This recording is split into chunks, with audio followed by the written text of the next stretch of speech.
క్రీస్తునాథుని యందు మిక్కిలి ప్రియ సహోదరి సహోదరులారా, 2010వ సంవత్సరం ఆగస్టు 5వ తారీఖు చిలీ దేశంలో శాన్ జోస్ అనేటువంటి బొగ్గు గనులలో 2500 అడుగుల లోపల 33 మంది బొగ్గు కార్మికులు ఇరుక్కొని పోయారు.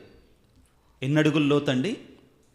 2200 కాదు, 2500 అడుగుల లోతులో బొగ్గు గనుల్లో ఇరుక్కొని పోయారు. 33 మంది ఇరుక్కొని పోయారు. రోజులు గడుస్తున్నాయి. వాళ్ళ కుటుంబాలు, పిల్లలు, బంధువులు వాళ్ళు ఏమైపోయారో తెలియదు. గాలి ఆడదు, తినటానికి భోజనం లేదు, తాగటానికి నీళ్లు లేవు. బ్రతికున్నారో చనిపోయారో తెలియదు. బంధువులు, చుట్టాలు, ఆ యొక్క మిగిలినటువంటి యంత్రాంగం అంతా కూడా వేదనతో నిండిపోయారు. జీవితం అంతా చీకటిమయం. ఏం చేయాలో తెలియట్లా. మీకు ఒక విషయం చెప్పాలి. ఇక్కడ బొగ్గు గనుల్లో ఇరుక్కొని పోయినటువంటి సమయంలో వాళ్ళు వెంటనే బొగ్గును తీసేయరు. పైనుంచి తీశారనుకో, ఆ బొగ్గంతా వాళ్ళ మీద పడుద్ది. కాబట్టి మొదటిగా వాళ్ళు ఏం చేస్తారంటే ఒక సన్నని రంధ్రం చేస్తారు. చాలా సన్నటి రంధ్రం, తాడు మాత్రం సన్నటి తీగ పట్టే రంధ్రం చేస్తారు. ఆ రంధ్రం చేసి 17 రోజుల తర్వాత వాళ్ళు ఒక పేపర్ పంపించారు లోపలికి. 2500 అడుగుల లోతుకి. 2010వ సంవత్సరం ఆగస్టు 5వ తారీఖు జరిగింది. 17 రోజుల తర్వాత ఒక చిన్న పేపర్ పంపించారు. మీరు ఉన్నారా, బ్రతికారా, ఇంకా చనిపోయారా? వాళ్ళు మరలా తిరిగి సందేశాన్ని పంపించారు. మేము 34 చాలా సంతోషంగా ఉన్నాము అని రాశారు. ఇందులో ఏమైనా తప్పుందా? ఏమైనా అర్థమైందా మీకు? ఏంటి? ఒకళ్ళు ఎక్స్ట్రా వచ్చారు. 33 కదా అక్కడ ఉండాల్సింది. 34వ వాడు ఎక్కడ నుంచి వచ్చాడు?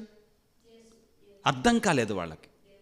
కాబట్టి అయినా కానీ వీళ్ళన్నారు, ఇంకా 57 రోజులు పట్టుద్ది మీరు బయటికి రావడానికి, మీరు జాగ్రత్తగా ఉండండి, మాకేం పర్వాలేదు, మాకు తోడుగా ఒకడు ఉన్నాడన్నారు. ప్రియులారా, 57 రోజుల తర్వాత, 17 + 57 రోజుల తర్వాత నీళ్లు లేవు అక్కడ, తినడానికి భోజనం లేదు. ఆ 34 కూడా బయటికి వచ్చారు. వీళ్ళకి అర్థం కాల ఎవరు ఆ మిగిలినటువంటి వ్యక్తి అంటే.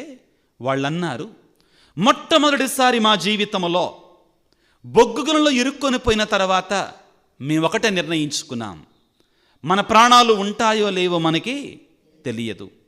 ఆ ప్రాణాలు బ్రతికి ఉండాలంటే ఈ అంధకారములో, ఈ చీకటిలో ఏమీ తెలియదు. అక్కడ బొగ్గు గనుల లోపల 2500 అడుగుల లోపల మనం ఎలా బ్రతుకుతామో, చనిపోతాం మనకు తెలియదు. కాబట్టి మనందరము కూడా ఒకటిగా నిలబడి దేవునికి ప్రార్థన చేద్దాం. ఆ ప్రార్థన మాత్రమే మనను బ్రతికిస్తుంది అని యేసు ప్రభువుని వారి మధ్యలోనికి ఆహ్వానించుకున్నారు. వాళ్ళు చెప్పిన సాక్ష్యం ఏమిటి అంటే, ఆ 34వ వ్యక్తి ఎవరో కాదు, మా యేసయ్య. ఆయన మమ్మల్ని బ్రతికించాడు. ఆ అంధకార సమయంలో, ఆ బొగ్గు గనుల లోపల ఇరుక్కొనిపోయిన సమయంలో మాకు తోడుగా ఉంది ఆ నిత్య జీవపు వెలుగైనటువంటి యేసయ్య. మా ప్రాణాలను కాపాడింది లోకానికి వెలుగైనటువంటి ఆ యేసయ్య. 34 అంటే యేసు ప్రభువుతో పాటు 34 సురక్షితంగా బయటికి వచ్చారు. వారి కుటుంబాలను చేరుకొని దేవుని నామాన్ని స్తుతించారు. Hallelujah, praise the Lord, praise the Lord, hallelujah, hallelujah, హల్లెలూయా.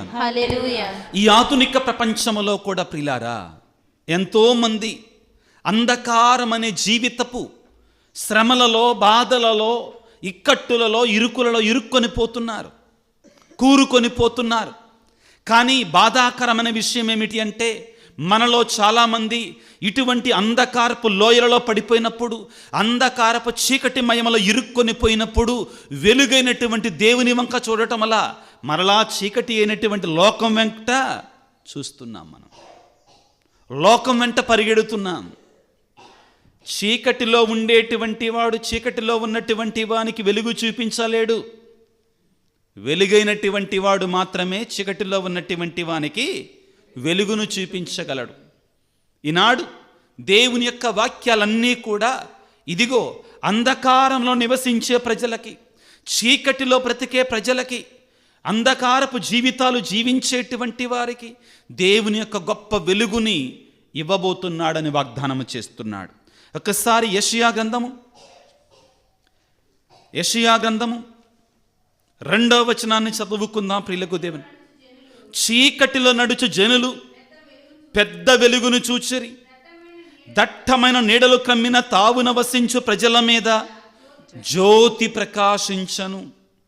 ప్రియులారా, రాబోయే మెస్సయ్య గురించి, మన జీవితాలలోనికి రాబోయే క్రీస్తు ప్రభువు గురించి దేవుని యొక్క వాక్కు యెషయా ప్రవక్త ద్వారా ఇవ్వబడుతున్నటువంటి సందేశం ఇది. ఏం జరుగుతుంది ఇక్కడ? ఎవరి గురించి మాట్లాడుతున్నాడు? ఒకసారి 1వ వాక్యాన్ని చదువుకుందాం. యెషయా గ్రంథం 9వ అధ్యాయం 1వ వచనం నుంచి చదువుకుందాం. ప్రభువు పూర్వము సెబూలూను నఫ్తాలి మండలమునను అవమానమున ముంచను, కానీ భవిష్యత్తులో అతడి ప్రాంతమునకు కీర్తి తెచ్చును. వినండి జాగ్రత్తగా పిల్లారా, 2 ప్రాంతాలంట. ఏమిటి అవి? జెబులూను నఫ్తాలి ప్రాంతాలు. మీరు ఒకవేళ ఇశ్రాయేలు దేశానికి వెళితే జెబులూను నఫ్తాలి ప్రాంతాలలో గలిలయ సీమ ఉంటుంది. దీన్ని గలిలయ సీమ అంటారు. ఎందుకని అంటే గలిలయ సరస్సు, గలిలయ నది, గలిలయ సముద్రం అని కూడా అంటారు. అది అక్కడే ఉంది. దాని చుట్టూ ఉన్న ప్రాంతాన్ని గలిలయ సీమ అంటారు. అదే జెబులూను నఫ్తాలి ప్రాంతం. ఇశ్రాయేలు దేశం ఇదిగో ఈ విధంగా ఉంటుంది, సన్నగా ఉంటుంది, కింది దాకా ఉంటుంది. ఆ పైన ఆ మూలన గలిలయ సరస్సు, జెబులూను నఫ్తాలి ప్రాంతం, గలిలయ ప్రాంతం ఉంటుంది అన్నమాట. ఇక్కడ మీరు గుర్తుంచుకోవాల్సింది ఏంటంటే, ఒక్కసారి నాతో పాటు ఆలోచిస్తే ఇటువైపు ప్రక్క అస్సిరియా దేశం ఉంటుందన్నమాట. కాబట్టి వాళ్ళు ఇశ్రాయేలు దేశం మీద యుద్ధం చేయాలంటే ఎప్పుడూ కూడా ఈ గలిలయ సీమనే వాళ్ళు మొదటిగా తాకేవాళ్ళు, నాశనం చేసేవాళ్ళు. శాంతి ఉండేది కాదు, సమాధానం ఉండేది కాదు. అశాంతి అనే చీకటిలో బ్రతికేవాళ్ళు, ఎప్పుడు కూడా భయంతో బ్రతికేవాళ్ళు. గలిలయ ప్రాంతంలో ఉన్నటువంటి వాళ్ళు శాంతి ఉండేది కాదు, సమాధానం ఉండేది కాదు. అన్నిటికంటే ముఖ్యంగా ఈ అస్సిరియనులు పొద్దాకులు దాడులు చేసి చేసి చేసి అక్కడ అందరూ కూడా పేదలైపోయారు. ఏం జరుగుద్దండి? శత్రువులు మన మీద మళ్ళీ మళ్ళీ మళ్ళీ మళ్ళీ దాడులు చేస్తే ఏమైపోతాం? కూలిపోతాం. మన ఇళ్ళు కూలుస్తారు, మన ఆస్తులు కూలుస్తారు, పంటల పండనివ్వరు, అదేవిధంగా ఫ్యాక్టరీలు పెట్టనీరు. ఈ శత్రువులు ప్రియులారా ఇదిగో ఈ ప్రాంతాన్ని సర్వనాశనం చేశారు. వాళ్ళు అనుకునేవాళ్ళు మా బ్రతుకులు ఇంతే. మీరు వినండి ఒకసారి, చూడండి. ఇదిగో ఈ యొక్క యెరూషలేము, అదేవిధంగా బెత్లెహేం అనేటి కింద ఉంటాయన్నమాట. యూదా ప్రాంతం అదంతా కూడా. అక్కడికి రావడానికి వాళ్ళు ధైర్యం చేసేవాళ్ళు కాదు శత్రువులు. ఎందుకంటే అక్కడ శక్తివంతమైన యూదా గోత్రం ఉండేదన్నమాట. ఎవరుండేవాళ్ళు? యూదా గోత్రం. యేసు ప్రభు యూదా గోత్రంలో జన్మించినటువంటి వాడు. కారణం ఏంటంటే యూదా మహాపరాక్రమశాలి. తండ్రి ఇజ్రాయేలు అయినటువంటి యాకోబు చనిపోయేటప్పుడు యూదాను సింహము వంటి వాడవు, నీ ముందు నిలబడటానికి ఎవడు తట్టుకోలేడంటాడు ఆదికాండంలో దీవెనలు ఇచ్చినప్పుడు. ప్రియులారా, ఎందుకు ఇదంతా చెప్తున్నానంటే, ఎందుకు ఈ రోజున జెబులూను నఫ్తాలి ప్రాంతాలని చెప్తున్నాడు దేవుని యొక్క వాక్యములో అంటే, ఆ ప్రాంతం అంతా కూడా కృంగి కృషించి నశించిపోయినట్టు ప్రాంతం అన్నమాట. వారిలో నమ్మకం, నిరీక్షణ లేదు. మా బ్రతుకులు ఇంతే. ఇంకా మీకు ఒక విషయం చెప్పాలి ప్రియులారా, ఆ గలిలయ ప్రాంతంలో అందరూ కూడా పేదలు జీవిస్తారు. ఎవరు జీవిస్తారు? పేదలు. చేపలు పట్టుకునేవాళ్ళు. ఎవరు? చేపలు పట్టుకునేవాళ్ళు ఎక్కువగా. యేసు పిలిచింది ఎవరిని? చేపలు పట్టుకునే వాళ్ళని. చేపలు పట్టుకునే వాళ్ళు ధనవంతులు కాదండి, చిన్న చిన్న పడవలతో చేపలు పట్టుకునేవాళ్ళు. నానాటికి కావలసిన మా అనుదిన ఆహారం మాకు, ఈనాటికి ఆహారం ఆనాడే పాపం వాళ్ళకి. పేదలు. ఆ ప్రాంతం అంతా కూడా, గలిలయ ప్రాంతం అంతా కూడా పేదలు జీవించే ప్రాంతం. నజరేతు నుండి యేసు ప్రభు ప్రియులారా, ఈనాడు యెషయా ప్రవక్త చెప్పినటువంటి ప్రవచనాన్ని నెరవేర్చినట్లుగా నజరేతు అంటే యూదా ప్రాంతానికి దగ్గరగా ఉన్నటువంటి ఆ ప్రాంతం నుండి గలిలియా ప్రాంతానికి వచ్చి అక్కడ తన యొక్క మొట్టమొదటి ప్రసంగాన్ని ప్రారంభిస్తున్నాడు. ఎందుకని? దేవుడు చెప్పిన వాక్యాలని నెరవేరుస్తున్నాడు. ఇక్కడ నఫ్తాలి జెబులూను ప్రాంతములపై గొప్ప వెలుగు ప్రకాశిస్తుంది. ఎవరు ఆ వెలుగు? యేసు భగవానుడు. యేసు ప్రభు అక్కడికి వచ్చి ఈ విధంగా చెప్పటం ప్రారంభించాడు. సువార్తను తీసుకుందాం. మత్తయి శుభవార్త 4వ అధ్యాయము. మత్తయి శుభవార్త 4వ అధ్యాయము 13వ వచనములో, ఆయన నజరేతును వీడి. ఏం వీడాడు? ఎందుకంటే అప్పుడు దాకా ఆయన నజరేతులో పెరిగాడు. ఆయన నజరేతును వీడి జెబులూను నఫ్తాలి సీమలలోని సరస్సు తీరమున ఉన్న కఫర్నామునకు వచ్చి నివాసం ఏర్పరచుకున్నాడు. జెబులూను నఫ్తాలి ప్రాంతములు, గలిలయ సరస్సు తీరము, యోర్దాను నదికి ఆవలి దిక్కున అన్యులు వసించు గలిలయ సీమ. ఎవరు జీవిస్తున్నారు అక్కడ? చెప్పండి మళ్ళీ ఒకసారి. ఎందుకు అన్యులు ఉన్నారు అక్కడ? యూదా దేశం కదా. అన్యులు ఎందుకున్నారు? ఎందుకనంటే ఈ అస్సిరియనులు వీళ్ళందరూ ఇక్కడి నుంచి యుద్ధం చేసేవాళ్ళు కాబట్టి ఏం జరిగేదంటే వాళ్ళు వచ్చి అస్సిరియన్లు వచ్చి ఇక్కడ ఆక్రమించేసుకున్నారు. యూదులందరూ కూడా ఎప్పుడు కూడా యెరూషలేం దగ్గరలో జీవించాలని కోరుకుంటారు. యెరూషలేం దగ్గరలో, ఎందుకంటే శక్తివంతమైనటువంటి దేవుని యొక్క సన్నిధి అక్కడ ఉంది కాబట్టి అన్యులు వసించు అక్కడ యూదుల్ని వాళ్ళ యూదులే వీళ్ళు పనికిరాని వాళ్ళు గలిలయ సీమలో ఉన్న యూదులు అన్నట్టు చూసేవాళ్ళు. పరిసయ్యులు, ధర్మశాస్త్ర బోధకులు, రాజులు ఎక్కడుండేవాళ్ళు? యెరూషలేం దగ్గరలో ఉండేవాళ్ళు కింద. ఇక్కడ పైన ఈ మూల మీద మాత్రం గలిలయ సీమ చేపలు పట్టేవాళ్ళు ఉండేవాళ్ళు. అన్యులు ఉండేవాళ్ళు అన్నమాట. పేదలు ఉండేవాళ్ళు. చీకటి జీవితాలు, పేదరికం, ఆత్మీయంగా కూడా వాళ్ళు శుద్ధిగా ఉండేవాళ్ళు కారు, దేవునికి దగ్గరగా ఉండేవారు కారు అని ఇశ్రాయేలు ప్రజలు నమ్మేవాళ్ళు. ఎందుకంటే యెరూషలేము దగ్గరలో లేరు కదా వీళ్ళు. యెరూషలేముకి ఎంత దూరంగా ఉంటే అంత పాపులు అన్నమాట వాళ్ళు. అర్థమవుతుందా? యెరూషలేముకి ఎంత దూరంగా ఉంటే వాళ్ళంతా పాపులు. చీకటి జీవితాలు వాళ్ళవి, పాపపు బ్రతుకులు వాళ్ళవి అనుకునేవాళ్ళు. ఇదిగో అట్లాంటి ప్రాంతానికి యేసు ప్రభు వెళుతున్నాడు. మొట్టమొదటి ప్రసంగం అక్కడి నుంచే చేస్తున్నాడు. ఎందుకని? ప్రభు అంటున్నాడు, నేను పాపుల కొరకే వచ్చా కానీ మేము నీతిమంతులం అని చెప్పుకునే వాళ్ళ కోసం రాలేదు.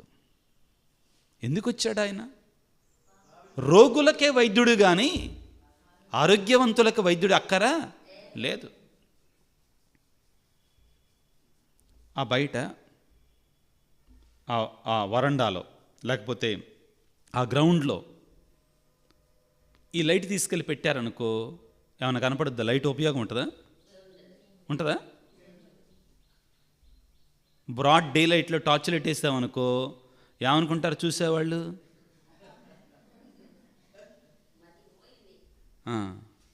ఏదో తేడాగాడు అనుకుంటారు. కొంచెం పట్టపగలు టార్చ్ లైట్ వేసుకుని నడుస్తున్నాం అనుకో ఏమంటారు? పట్టపగలు బాగా ఎండ బాగా ఎక్కువగా ఉంది, టార్చ్ లైట్ వేసుకుని నడుస్తున్నా ఏమంటారు? ఇది తేడాగా ఉందంటారు. కానీ అదే టార్చ్ లైటు అదే ప్రదేశంలో అర్ధరాత్రి సమయంలో వేస్తే నీకు వెలుగునిస్తుంది, దారి చూపిస్తుంది. మానవుడు ఎక్కడైతే యూదులు ఇది పాపపు జీవితము, వీళ్ళు పేదలు, వీళ్ళు పనికిరాని వాళ్ళు, వీళ్ళు ఇంతే అనుకున్నారో, యేసు ప్రభు లోకానికి వెలుగు అక్కడికే వెళ్ళాడు. మొదటిగా తన వెలుగు యొక్క విలువ తెలియడానికి, తన వెలుగు యొక్క విలువ తెలియడానికి ఏమని ప్రారంభించాడట? వాక్యాన్ని జాగ్రత్తగా చదవండి. మత్తయి శుభవార్త 4వ అధ్యాయము 17వ వచనాన్ని చదువుకుందాం. హృదయ పరివర్తనము చెందుడు, పరలోక రాజ్యము సమీపించి ఉన్నది అని యేసు జనులకు బోధింపనారంభించను. ప్రియ దేవుని బిడ్డ, నీ జీవితంలో, నా జీవితంలో, అందరి జీవితాలలో అంధకారం అనేటిది కొంచెమైనా ఉంటుంది. ఒక్కొక్క విభాగములో ఒక్కొక్కళ్ళు అంధకారంలో జీవిస్తూ ఉంటారు. కోపం అనే అంధకారం, అవునా కాదా? సోమరితనం అనే అంధకారం, లేజినెస్ ఈజ్ ఆల్సో డార్క్నెస్. సోమరితనం అనే అంధకారం మనలో కొంతమందికి ఉంటుంది. ఇతరుల గురించి చెడు మాట్లాడతాం అనే అంధకారం, ధన వ్యామోహం. కొంతమందికి వారి పొట్టే పరమేశ, వారి కడుపే దైవం. బైబిల్లో ఉంటుందండి ఆ మాట, పౌలు గారు అంటారు. కొందరికి their stomach is their god, for some people. ఈ అంధకారంలో బ్రతుకుతుంటారు. కొంతమంది శారీరక క్రియలు, చీకటి క్రియలు, అంధకారపు క్రియలలో బ్రతుకుతుంటారు. మనందరము కూడా పోరాడుతున్నాం ఈ లోకంలో ఉన్నంత వరకు మనం అంధకారంతో పోరాడాల్సిందే. మీకు ఒక విషయం చెప్పాలి ఈ సమయంలో. పుట్టగానే ఏ వ్యక్తి పాపి కాదు, పుట్టగానే ఏ వ్యక్తి పరిశుద్ధుడు కాడు, పుట్టగానే ఏ వ్యక్తి చెడ్డోడు కాడు, పుట్టగానే ఏ వ్యక్తి మంచోడు కూడా కాదు. ఇదిగో ఈ పోరాటంలో మనం తీసుకునే నిర్ణయం, ఈ అంధకార శక్తులు, ఈ చీకటి శక్తులు, ఈ చెడు వ్యసనాలు, ఈ రోత పనులు, ఈ పాప పనుల మీద మనము ఏ విధముగా పోరాడుతున్నాము అనేటువంటిది ప్రియులారా మన మంచివాళ్ళని చెడ్డవాళ్ళని చేస్తుంది. అయితే ఈనాటి సందేశం ఏమిటి అంటే, ఈ పోరాటంలో ఈ అంధకారపు శక్తులతో జీవిస్తుండగా, ఈ లోకములో బ్రతుకుతుండగా మనం ఒంటరి వారము కాదు. ఇది మనకి ఈరోజు సందేశము. వెలుగు దేవుడైనటువంటి, వెలుగుతో నింపేటువంటి ఆ యేసయ్య మనకు తోడుగా ఉండబోతున్నాడు. ఆ చీలీ దేశంలో 2010వ సంవత్సరం ఆగస్టు 5వ తారీఖున ఆ యొక్క బొగ్గు గనుల లోపల 2500 కిలోమీటర్ల 2500 అడుగుల లోతులో ఇరుక్కొని పోయినటువంటి ఆ 33 మందికి వెలుగునిచ్చిన దేవుడు మన ఆత్మీయ జీవితంలో కూడా వెలుగునిచ్చి తట్టి లేపటానికి సిద్ధంగా ఉన్నాడు. ఈ రోజున ప్రభువుని వేడుకుందాం. లోకమునకు వెలుగైన తండ్రి, చీకటి నుండి నన్ను కాపాడు, నేను నిత్య జీవిత వెలుగులో నన్ను నింపు, నన్ను దీవించు, ఆశీర్వదించు తండ్రి. ముఖ్యంగా నాలో ఉన్న చీకటి కార్యాలను, చీకటి కోణాలని అన్నిటినీ కూడా నీ వెలుగుతో నింపి తీసివేయి తండ్రి అనని ఆత్మీయంగా తలలో వంచి ప్రార్థన చేసుకుందాం. సర్వశక్తిమంతుడా, సర్వోన్నతుడా, ప్రేమమయుడా, నీకు స్తోత్రాలు, వందనాలు. ప్రభువా, ఇదిగో ఈనాడు మీరు లోకానికి వెలుగుగా అంధకారంలో నివసించే ప్రజలపై నీ వెలుగును ప్రకాశింపచేస్తానని పలుకుతున్నావు. ప్రభువా, ఈ లోకంలో ఎంతోమంది బిడ్డలు అనారోగ్యమనే అంధకారముతో, ఆత్మీయ జీవితపు అంధకారముతో, కుటుంబంలో శాంతి లేనటువంటి అంధకారముతో, కుటుంబ సమస్యలనేటువంటి అంధకారముతో బ్రతుకుతున్నారు. ప్రభువా, నీ వెలుగును మాపై ప్రకాశింపచేయి. మాలో ఉన్న అంధకారాన్ని తీసివేసి నీ యొక్క ప్రేమ, నీ శాంతి, నీ దీవెన, నీ యొక్క ఆశీర్వాదం మా అందరిపై నింపమని, మాలో ఉన్న ప్రతి చీకటి కోణాన్ని కూడా నీ వెలుగుతో పారద్రోలమని మనాదురైన క్రీస్తు ద్వారా వేడుకొనుచున్నాము తండ్రి. ఆమెన్.